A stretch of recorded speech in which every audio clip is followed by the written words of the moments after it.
Gusto mo bang makarinig ng kwento? Ako si DJ Kakay, ang inyong kaakay sa bawat kabanata ng buhay. Abangan niyo po ang kakaibang stories every Tuesday and Thursdays, 9 a.m. to 12 noon. Dito lang yan sa kaakay niyong Good Vibe Station, GV 99.1.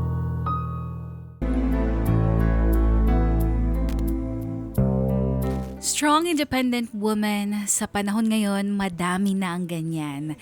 Bakit nga naman kasi tayo aasa sa lalaki, di ba? Kung kaya naman natin na maging independent. Pero hindi porket ganun ka, hindi mo na kailangan ng lambing o aruga mula sa ibang tao. At ang totoo nga ba na kapag strong independent ang woman o ang girlfriend o ang asawa mo at mas angat ang nararating nito sa buhay, nakakabawas ba ito sa pagkalalaki mo? Ito ba ang tinatawag din nila na under the saya? Mga ka-vibes, ngayong buwan ng Marso, ipinagdiriwang ang Women's History Month or International Women's Month. At ngayong araw mapapakinggan natin ang isang makabuluhang kuwento tungkol sa pag-ibig ng isang kahangang-hangang dilag at ng lalaking tinatawag na under the saya. Dito lang yan sa Kaakay with DJ Kakay.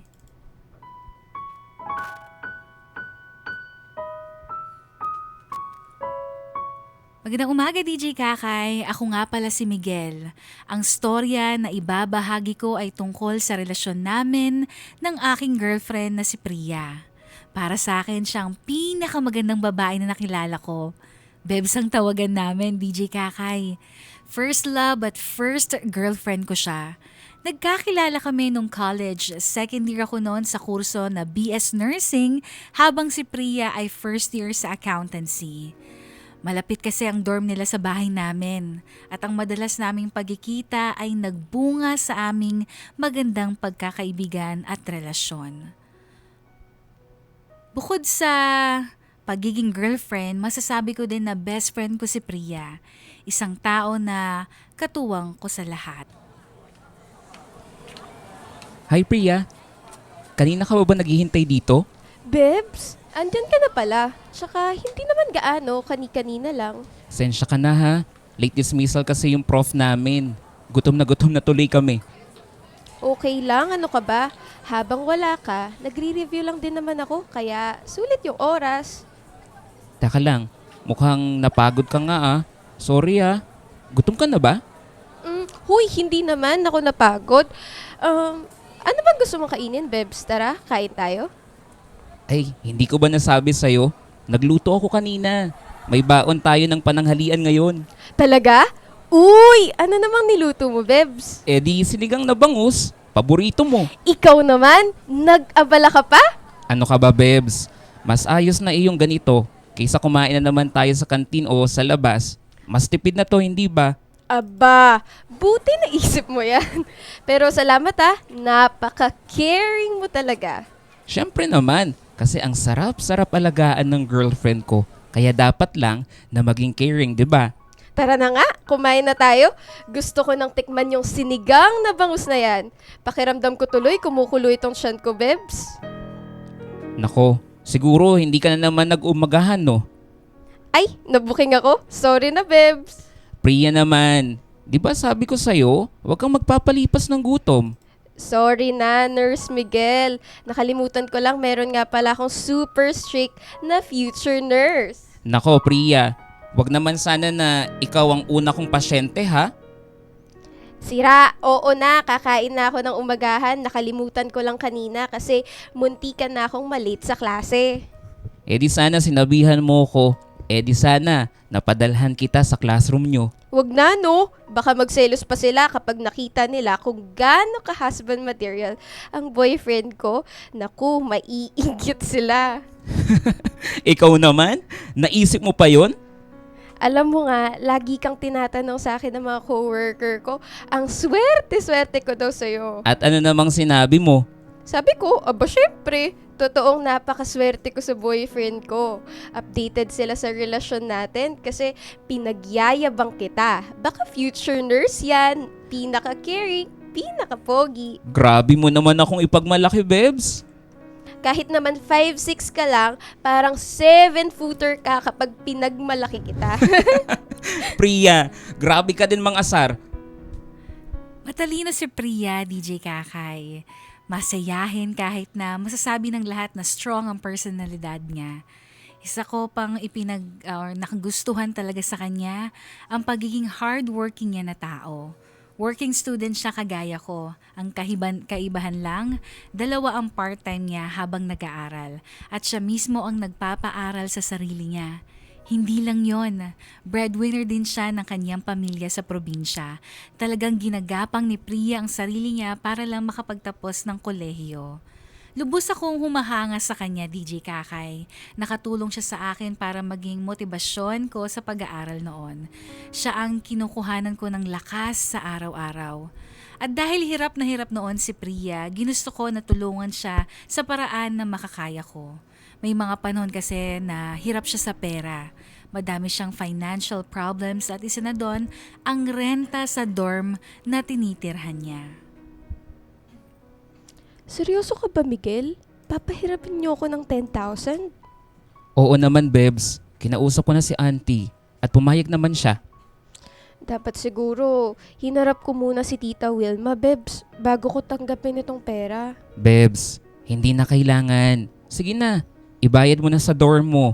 Ikaw na din ang nagsabi na ilang buwan ka nang hindi nakakapagbayad. Mabuti at mabait yung landlady niyo, no? Oo nga eh. Ayoko namang abusuin yung kabaitan niya. Talagang gipit lang ako. Ay, huwag kang mag-alala. Pag-iipunan ko agad para makabayad ako sa inyo. Hindi mo din kailangan magmadali, Bebs, ha?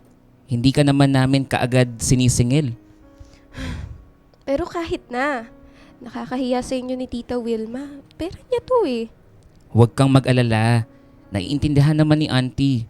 Kesa sa iba ka pa uutang o hihiram ng pera, di ba? Salamat, Bibs, ha?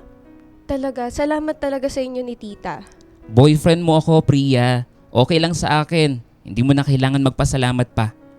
Isang beses ko noon na pinautang si Priya. Kaagad din naman niya itong nabayaran. Pero kahit na nakapagbayad na siya sa renta niya at sa utang niya sa amin, kitang-kita ko pa rin kung gaano siya nahihirapan, DJ Kakay. 3rd year college na siya nung napagdesisyonan namin na pansamantala muna siyang manirahan sa bahay namin. Pumayag naman ang tiyahin ko na si Auntie Wilma kasi lang dahil kami lang ang magkasama sa bahay. At parang pamilya na maituturing si Priya. Natutuwa ako sa tuwing nakikita ko na malapit na din sa isa't isa ang tumatayo kong magulang na si Auntie Wilma at ang mahal na mahal ko na si Priya. Lagi kami magkasama tuwing nagsisimba at magkasalo sa pagkainan. Pero sa kabila nun, hindi pa rin maiwasan ang mga alitan at hindi pagkakaunawaan, DJ Kakay. Akala ko ayos lang kay Auntie Wilma ang lahat. Yun pala, hindi naman. Miguelito! Kausapin nga kita rito. Pumarito ka. Po, bakit ba auntie? Bakit ikaw yung naglalaban ng mga damit ni Priya, ha? Ano to? Tuwing Sabado naman talaga ako yung naglalaba, auntie. Nakita ko na madami din siyang maruming damit. Kaya isinabay ko na. Bakit? Hindi ba marunong maglaba si Priya? Hindi ba niya nalalaban yan, ha? Aba, Miguel, paano sinasanay mo na yung girlfriend mo, ah? Auntie naman, maliit na bagay lang to. Tsaka alam niyo naman na halos laging nasa trabaho si Priya, di ba? Paminsan nga kahit alas 12, nagkukusot yun ng damit. Maliit na bagay. Mahal ang tubig, Miguel. Mahal ang binabayaran natin sa tubig, sinasabi ko sa'yo. Bakit ho ba kayo nagagalit? Hindi ko kayo maintindihan. Bakit mo kasi pinaglalaban ng damit si Priya? Ano ka ba niya, ha? Katulong? Alila? Hindi. Pero ano ba naman yung tulungan ko siya? Girlfriend ko si Priya, auntie. Siyempre, gusto ko din siyang pagsilbihan. At masyado mo namang sinasanay. Aba, hindi tama yan, Miguel. Hay, auntie. Sa totoo lang, parang si Priya nga ang gusto niyong gawing katulong dito sa bahay. Paglalaba lang itong ginagawa ko pero kanya halos lahat. Paglilinis, paghuhugas ng pinggan, pagluluto, at pati na rin pagdidilig ng halaman ninyo. Anong masama doon? Kinupkup natin siya dito sa bahay. Siya na lang itong nakikitira dito sa atin. Masaba ba na tumulong siya sa mga gawain? Hindi, pero huwag niyo namang abusuhin. Ginusto ko na nandito siya sa atin dahil nahihirapan siya. Bakit kailangan nyo pang dagdagan ng paghihirap niya? Huwag mo nga akong pagtaasan ng boses, Miguel! Pasalamat siya, hindi ko siya sinisingil ng renta dito, ha? Auntie, bakit ho ba kayo ganyan? Bakit? Kailan ba kasi bubukod yung si Miguel, ha? Ay si Priya na. Nakikita nyo naman na nag-aaral pa rin siya. Hindi ba? Ang usapan po natin kapag natapos siya ng kolehiyo, At bubukod ano? po siya. Ano, ha? Baka naman gusto mo na ako rin yung magpaaral sa kanya. Auntie naman, wag nga kayo magsalita ng ganyan. Hay nako, lalong tumatagal, ina-under ka na niyan si Priya. Hindi mo ba yan nakikita, Miguel? Kayo lang ang nag-iisip ng ganyan. Tsaka bakit ngayon? Bakit ngayon nyo lang sinasabi yan? Okay naman kayo kay Priya, di ba? Maayos naman kayo sa kanya. Miguel, 1 taon na lang at magiging nurse ka na. Nagsumikap ako na pag-aralin ka para magkaroon ka ng magandang kinabukasan. Baka naman kakaganyan mo, kakabigay mo dyan kay Priya, itapon mo na ang mga oportunidad na para sa'yo, ha? Hindi ako papayag, Miguel. Mabuti pa humanap ka na lang ng babae na mayaman at hindi yung hihilahin ka sa kahirapan. Hindi magaganda ang sinabi ni Auntie Wilma noon. Kahit na gusto niya si Priya para sa akin, ay naman niya sa sitwasyon na mayroon kami. Hindi naging madali para sa amin ang lahat, DJ Kakay. Alam kong hindi ko masusuway si Auntie Wilma dahil may utang na loob ako sa kanya. Pero hindi ko din naman mabibitawan at mapapabayaan ang taong mahal ko.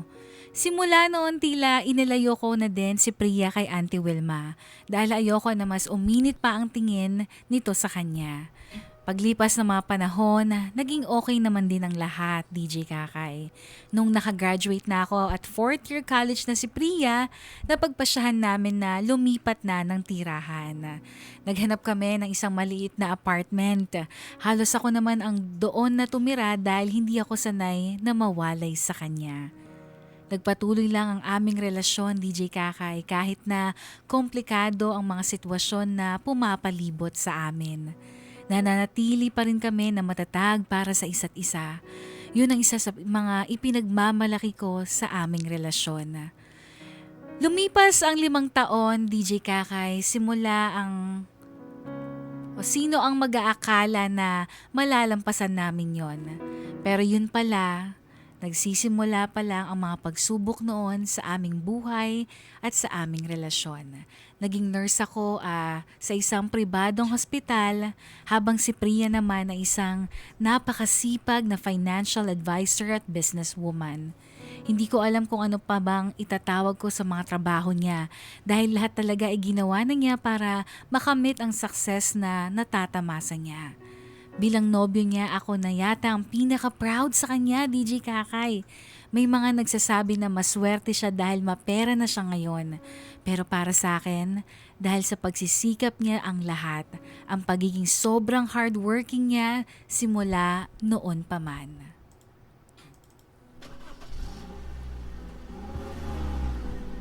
Dahan-dahan, Bebs. Kinakabahan talaga ako eh. Magaling ka na nga magmaneho. Pero parang gusto mo yatang makipagkarera sa bilis mong magpatakbo. Chill lang muna, okay? Paano kasi kapag may emergency, di ba? Kailangan mabilis ako. Kapag may emergency, ako na ang magdadrive. Sige ah. Alam mo nga, Bibs, parang ayoko naman talagang matutong mag-drive. Gusto ko na lang maging passenger princess sa'yo. Baby mo ko eh, di ba? Huwag kang mag-alala, Bebs. Ipag-drive kita kahit saan mo pa gusto. Talaga? Talaga ba, Bibs? Ipagda-drive mo ko kahit saan ko gusto?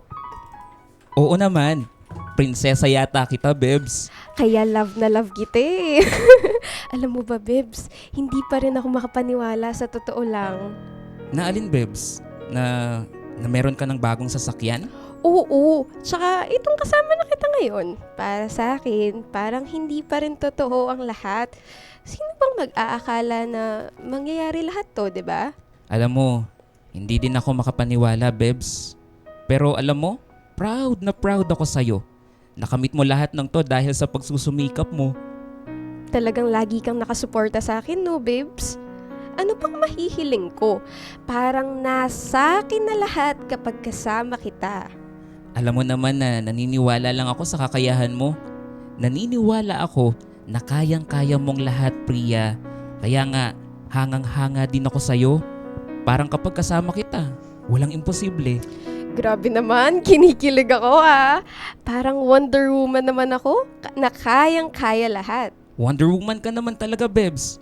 Tingnan mo, nabili mo lahat ng to dahil napaka-hardworking mo. Proud na proud talaga ako sa'yo. Kasi nakita ko kung gaano ka nagpakahirap. Oh, thank you, Bebs. I love you talaga. Hindi ko naman magagawa to lahat nang wala ang tulong mo. I love you too, Priya. At tandaan mo, nandito lang ako. Naniniwala na marami ka pang makakamit. Nandito lang ako para suportahan ka sa lahat ng pangarap mo. Isa lang naman ang pangarap ko eh. Ano yun? Yung makasama ka habang buhay. Sa edad na 24 years old, nagawa na ni Priam bumili at magkaroon ng kanyang sariling sasakyan. Dahil yon sa ipon at pagtsatsaga niya, DJ Kakay. Kahit papano ay naipa-renovate na din niya ang bahay nila sa probinsya. Bukod pa doon, may sarili na din siyang apartment. Nakakapag-travel na din kami kapag hindi gaanong busy. Kaya sino ba naman ang hindi magiging proud na boyfriend sa kanya? Overachiever ang girlfriend ko. Successful, hardworking, madiskarte at mataas ang pangarap sa buhay. Proud na proud ako at ipinagmamalaki ko talaga siya. Pero tila sa paningin ng iba, sa paningin ng mga judgmental na tao, isa itong masamang bagay. Madalas silang tinatanong na okay lang daw ba sa akin na mas mataas ang kinikita ng nobya ko? Kesyo hindi daw nakakalalaki na mas successful si Priya kesa sa akin. Hindi ko naman iyon nakikita ng problema, DJ Kakay. Pero sa ibang tao, tila big deal na big deal ito. Pare, mamamasyal pala kami ni Johnny Boy bukas. Sama ka ha? Bukas ka agad? Saan naman kayo pupunta? Sa may Zambales. Hindi niya ba sinabi sa'yo? Nung kabilang linggo. Ang alam ko, niyaya ka niya eh. Ah, oo. Naalala ko na. Sinabi na nga niya sa akin ito noon. Balak nyo nga daw na pumunta sa Zambales. Ano pre, G ka ba? Sasama ka ba? Hindi eh. Hindi ako pwede dahil may pupuntahan kami ni Priya. Sensya na pare ha. Pamisa-misan ka na lang namin nayayain na lumabas-labas eh. Kung mag-hangout tayo, dito na lang palagi sa bahay nyo. Hindi na tayo nakakalabas magtutropa parang wala naman tayo pinagsamaan nung high school pare. Pasensya na David. Talagang may plano lang kami ng girlfriend ko. Alam ko na hindi ko na din kayo nakakasama nila Johnny. Pero importante lang din talaga ang lakad namin ni Priya. Ayan, Priya ka na naman pre. May buhay ka pa ba bukod sa pagiging boyfriend mo dun kay Priya? At ano na namang gusto mong palabasin pare? Puro ka kasi Priya. Nagpaalata ka na under ka dyan sa jowa mo. Bantay sarado eh. Pare, girlfriend mo pa lang yan. Paano pa kaya kung naging asawa mo na? David, hindi naman ako under kay Priya. Tsaka hindi siya bantay sarado sa akin. Ikaw lang ang nag-iisip ng ganyan. Talaga ba? Eh kahit tatapahinga mo, kailangan mong ipaalam dun eh. Paano na namin makakasama ni na Johnny Boy kung hindi ka laging pinapayagan ni Priya? Pare naman, hindi ka ba nahihiya? Ba't naman ako mahihiya? Tsaka pare, hindi nyo naman talaga alam kung anong meron sa relasyon namin. Hindi nyo ako kontrolado na kagaya ng iniisip nyo. Alam naman ng lahat. Miguel, ang hina mo pare. Kahit mga dati kong kaibigan na kagaya ni David ay may mga kung ano-anong sinasabi tungkol sa relasyon namin ni Priya. Nakakarinig ako ng mga tawanan at mga panghuhusga mula sa ibang tao.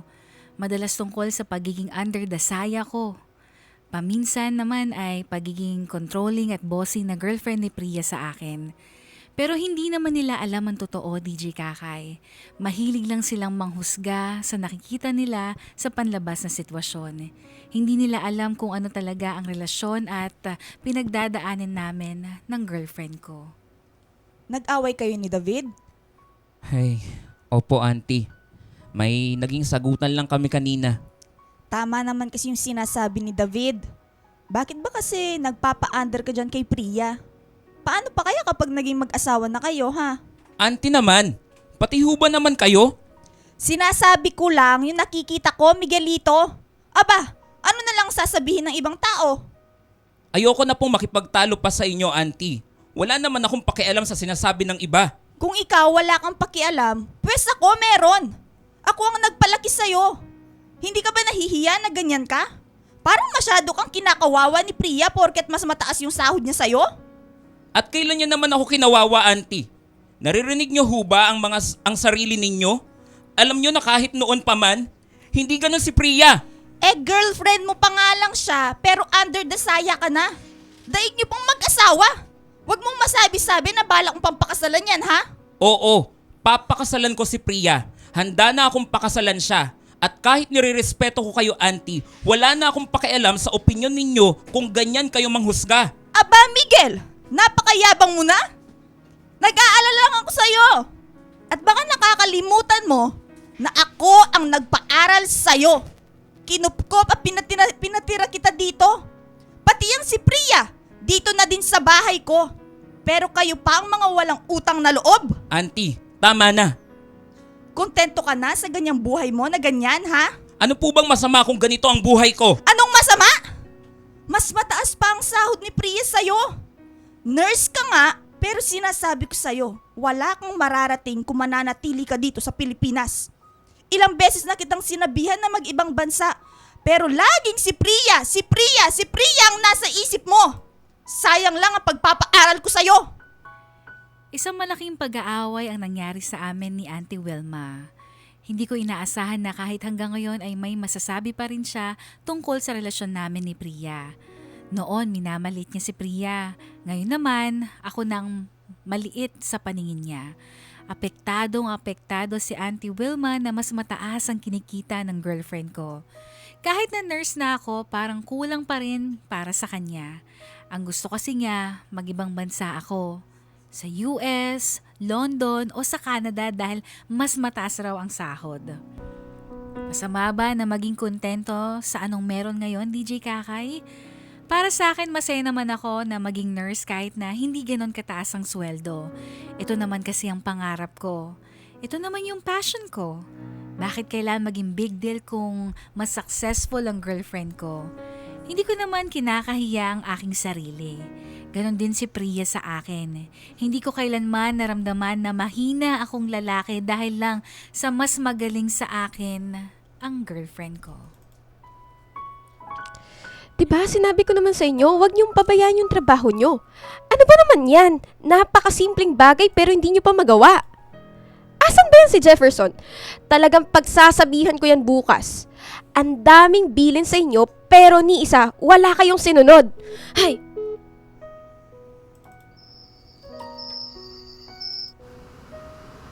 Bebs, kalma.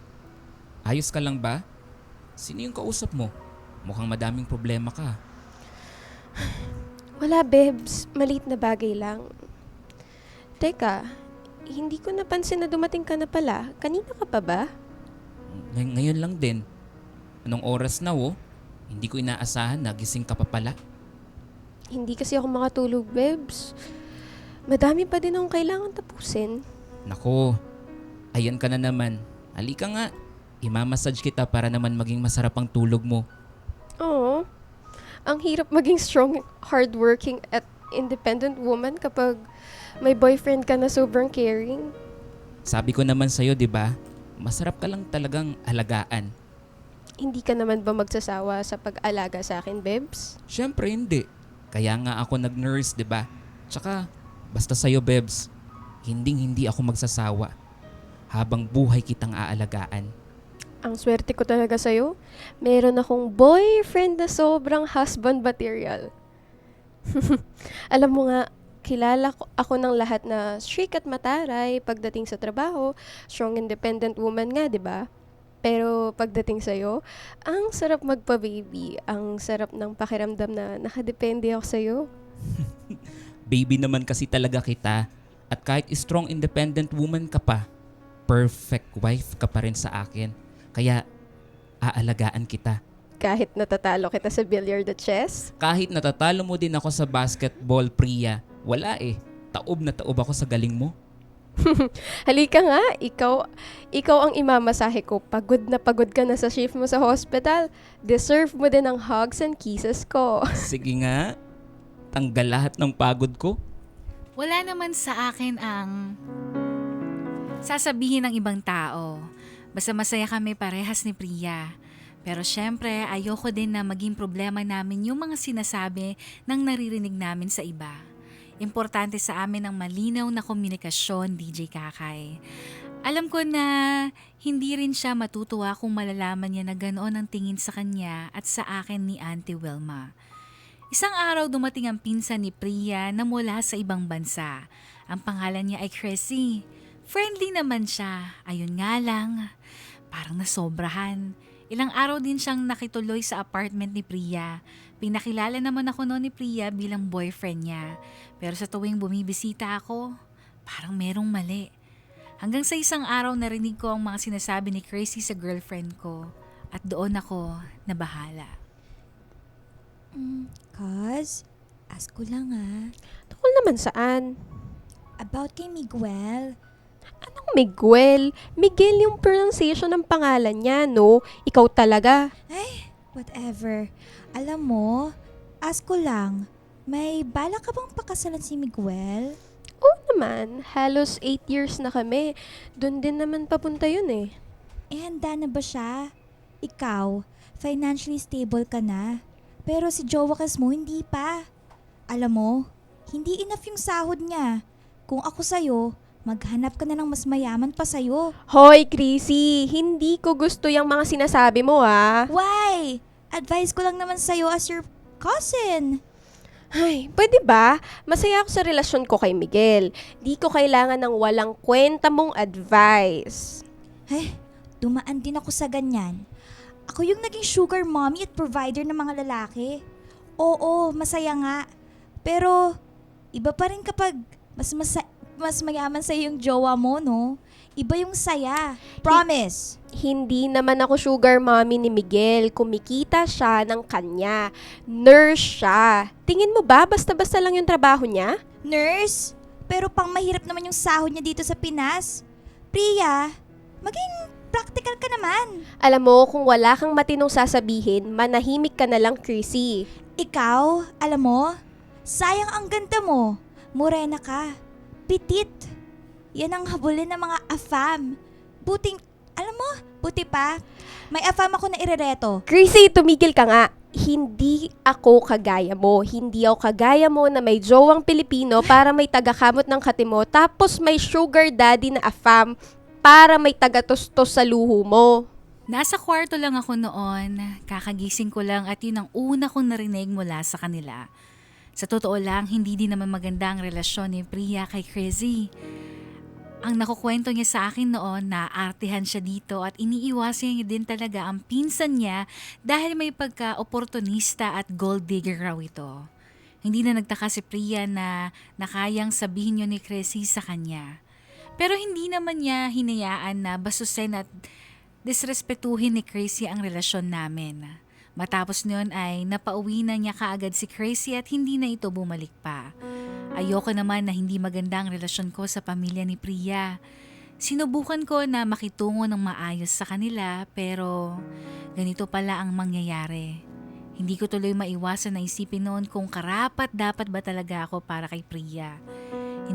Hindi na ba kami bagay dahil sa mga nararating namin sa buhay kagaya ng tingin ng iba? Nangangamba ako na paglipas ng panahon, magbago ng lahat at hindi na ako maging sapat. Wow! Ang ganda dito, babes! Talagang dito mo pa ako dinala. Naalala mo ba nung first time tayo nagpunta dito? Nung college pa tayo? Kaya nga dinala dito o kaya nga kita dinala dito sa may beach kasi gusto kong alalahanin yung mga nangyari sa atin noon. Ang saya-saya natin noon, di ba? Bakit? Masaya pa rin naman tayo ngayon ah. Oo naman. Masayang-masaya pa rin ako. Pero Bebs, napakadami nang nagbago.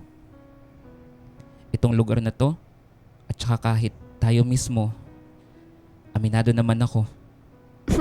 Siyempre, magiging matured na tayo, tsaka mas lalo kitang mahal. Yee! Kilig ka naman. Seryoso ba? Tingin mo ba magbabago din damdamin ko sa'yo?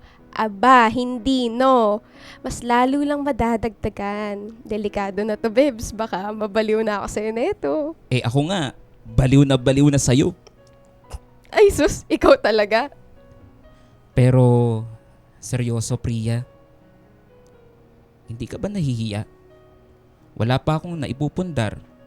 Kung tutuusin, talagang mas mayaman ka na sa akin. Kung usapang pinansyal, mas stable ka at mas kaya mong mag-provide para sa pamilya. Bakit mo naman naisip na ikakahiya kita, Bebs?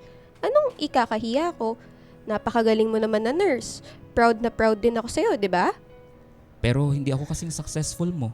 Miguel, Paminsan, naiisip ko, karapat dapat ba talaga ako sa'yo? Kasi napakadaming nagbago. Kahit lifestyle mo, afford mo na yung mga mamahaling bagay ngayon. At alam natin parehas na hindi ko maibibigay yun sa'yo. sobra-sobra pa nga yung nabibigay mo sa akin. Yung puso mo, yung pagmamahal mo, priceless yan. Walang kahit anong mamahalin na bagay ang makakatapat dyan. Hindi mo kailangang ibili ako ng kahit ano, Miguel. Hindi naman issue sa akin kung sinong mas kumikita ng pera sa ating dalawa. Miguel, huwag kang magpa-apekto sa sinasabi ng iba, okay? Madaling sabihin, DJ Kakay. Madaling sabihin na hindi kami dapat nagpapaapekto sa iniisip at sinasabi ng iba. Pero sa paglipas ng mga araw at panahon, parang ang hirap pang hawakan ng assurance namin sa isa't isa. Kahit hindi pa ako ganap na nag-propose kay Priya, palagi naming napag-uusapan ng tungkol sa pagpapakasal. Tila matagal na din namin yun na plano sa aming relasyon. Si Priya lang naman ang babaeng gusto kong mapangasawa. Pero kahit gaano kami katatag, napuno din kami ng duda. May pagkakataon na akala ko mawawala na sa akin si Priya, na susuko na rin siya sa akin.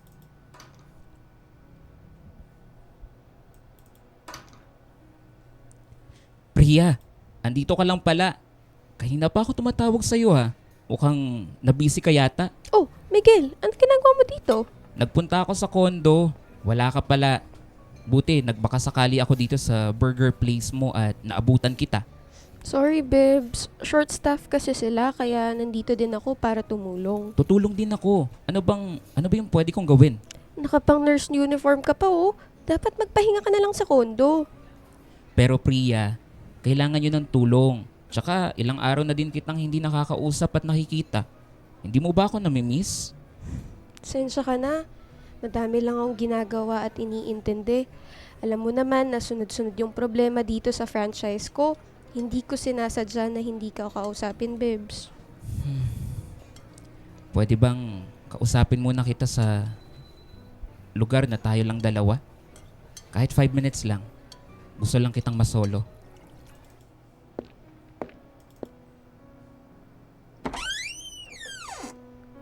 Galit ka ba sa akin, Miguel? Hindi ako galit. Alam mo naman na nandito lang ako para sa'yo, di ba? Kaya kung may problema ka, pwede naman kitang tulungan. I'm sorry. Madami lang talaga akong iniisip. Eh di, ibigay mo sa akin yung iba. Priya, alam ko na kayang-kaya mong lahat. Wonder Woman ka nga, di ba? Pero pwede mo naman akong kadamay. Hindi mo kailangan na sarilihin lahat. Andito ako para makinig.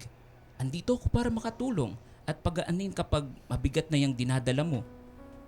Hindi ka ba napapagod sa akin, Miguel? Kahit paulit-ulit mo pa yung tanungin, iisa lang ang sagot ko. Hinding-hindi ako mapapagod sa'yo. Pero may sarili ka din namang buhay. Mas nakakapagod pa nga yung trabaho mo sa akin eh. Nurse ka. Ayoko na pati itong sa akin. Isipin mo pa. Bakit? Bakit ka ba ganyan mag-isip? May nangyari ba? Wala, Miguel. Wag na nating palakahin to. Inuulit ko. May nangyari ba? Si Tita Wilma, kinausap ako. Kinausap niya ako tungkol sa'yo. At ano naman yon? Hindi ka na dapat nakikinig doon. Pero tama naman siya eh. Ganito ba yung pinapangarap mong maging asawa? Yung walang halos na hindi na umuwi sa'yo sa dami ng ginagawa. Paano kung magagampanan yung tungkulin ko sa'yo? Priya, gusto kitang mapangasawa. Alam mo yan, noon pa man, naiintindihan ko na madami kang gustong gawin na napaka-hardworking mo. Kaya nga sinusuportahan kita dahil tanggap ko. Hindi naman yun magiging hadlang. Hindi ba talaga? Oo, baka naman nagtitiis ka lang. Alam mo naman kung gaano ko ka career-oriented, hindi ba? Pakiramdam ko, hindi kita deserve. Kailangan mo yung babae na maaalagaan ka din. Priya, listen. Inaalagaan mo naman ako sa sarili mong paraan.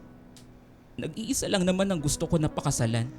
Yung babae na sobrang sipag simula nung kolehiyo pa ako. Yun ang nagustuhan ko sa'yo. Yung sobrang bait. Yung sobrang pursigido. At ganong klaseng babaeng magiging asawa ko. Ikaw yun. Ikaw yun, Priya. Ikaw lang yun. Pero, natatakot ako, Miguel. Kasi ganyan ka eh. Alam kong kayang-kaya mong gawin lahat para sa akin. Natatakot ako na walang kang itira sa sarili mo. Na baka tama nga si Tita Wilma. Masyado akong self-centered sa relasyon natin na to. Habang ginagawa ko lahat ng gusto ko, ikaw may opportunities ka na hindi mo pinili para lang manatili ka sa tabi ko. Bakit? Bakit hindi? Hindi ko ba pwedeng gawin lahat para sa'yo?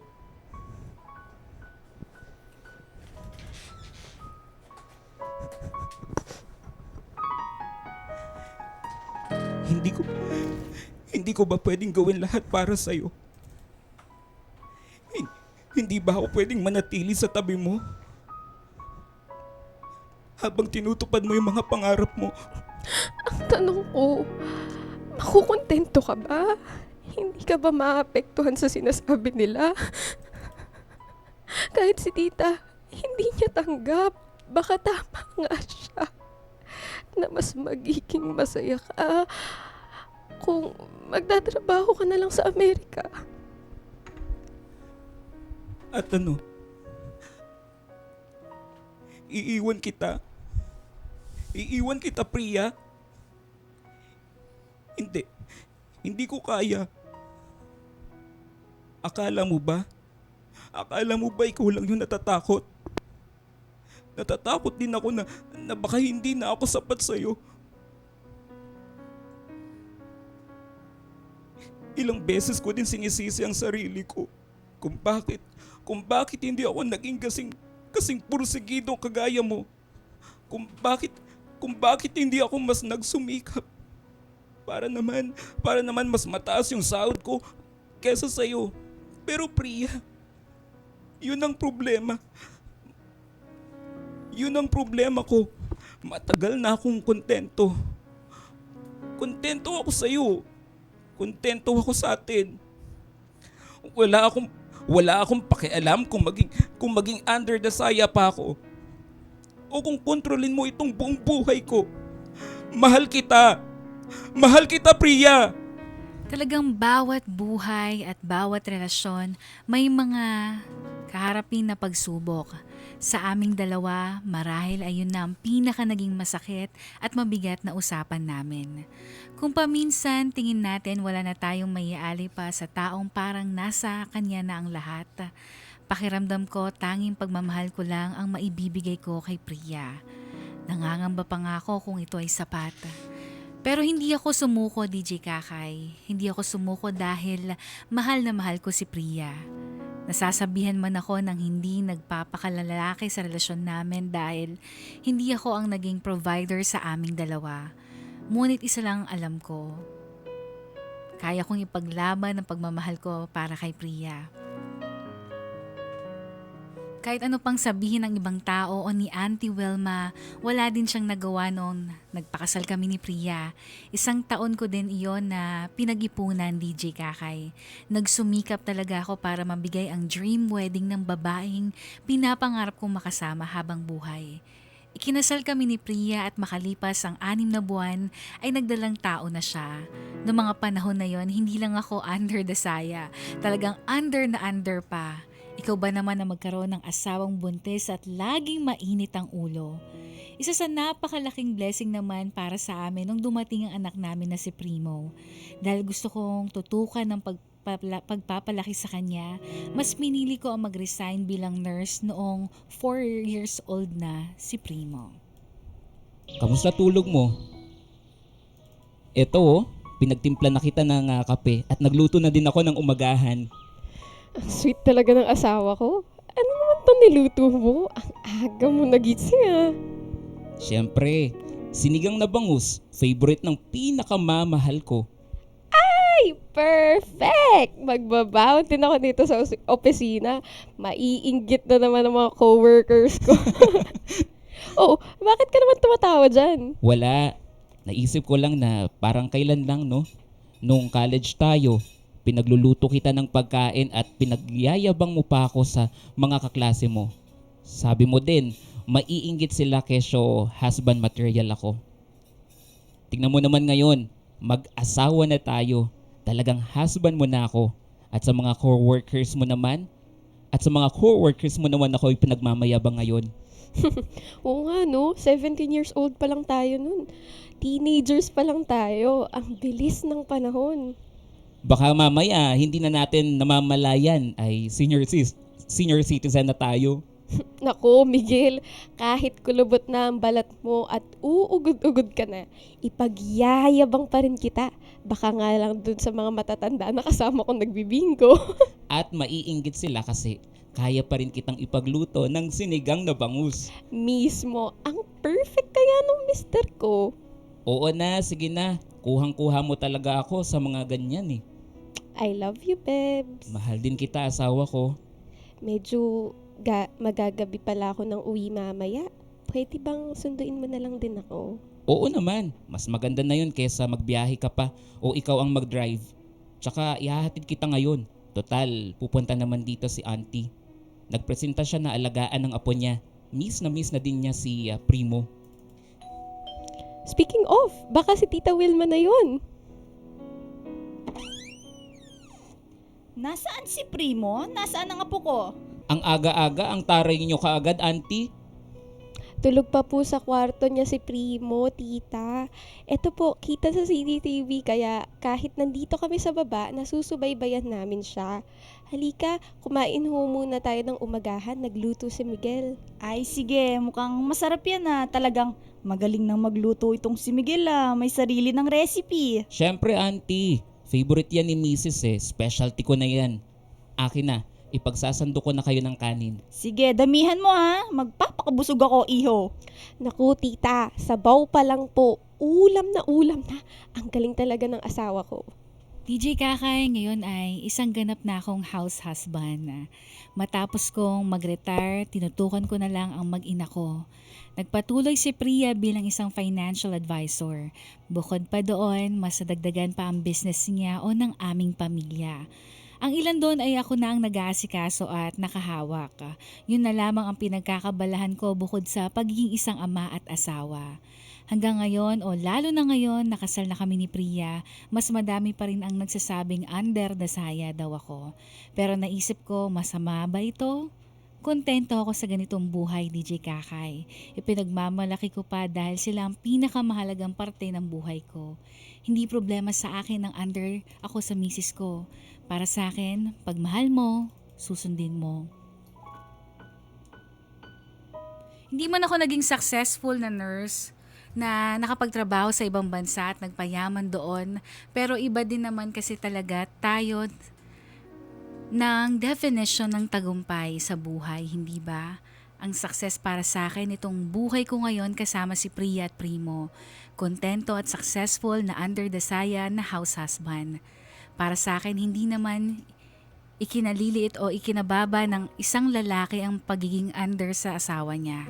Kung kasing galing at sipag at kahanga-hanga naman talaga ang misis ko,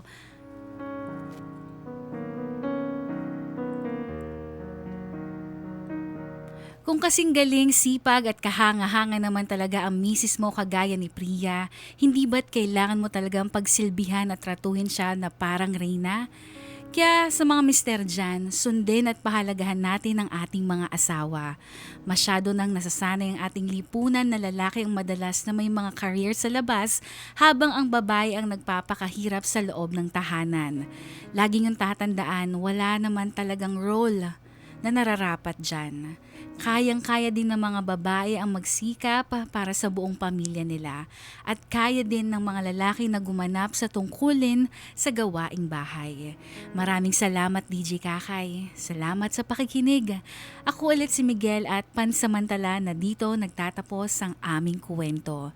Hinihiling ko na sana kapag senior citizen na kami ni Priya, maibabahagi namin muli ang aming walang hanggang pagsasama.